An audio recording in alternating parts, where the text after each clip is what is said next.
La 17e journée ce week-end du championnat de France de volleyball avec notamment Chaumont qui accueillera Montpellier. Ce sera un match particulier pour un homme, cet homme, Javier González. Aujourd'hui à Montpellier, le passeur cubain s'est fait un nom dans notre championnat à Chaumont avec qui il a notamment gagné le titre en 2017. À 36 ans, Javier González a donné toute sa vie au volley, allant même jusqu'à fuir son pays. Son parcours vous est raconté par François Laurence.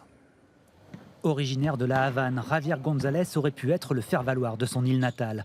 Mais à l'âge de 21 ans, alors qu'il compte parmi les meilleurs internationaux cubains, un événement va changer le cours de son histoire.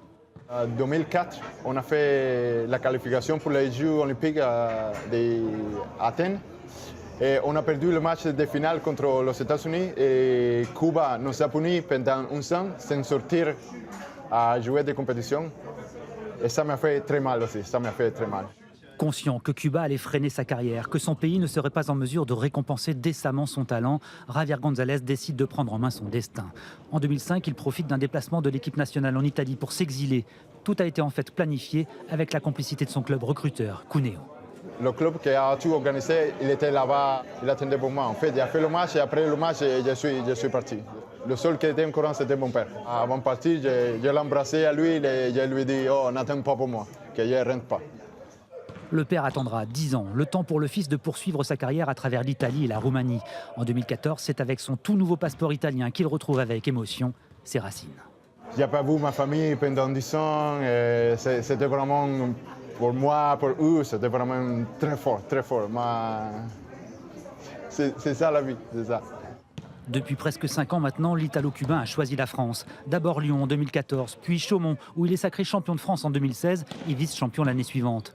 En mai dernier, c'est Montpellier qui n'hésite pas une seconde à s'offrir les services du très talentueux dissident cubain.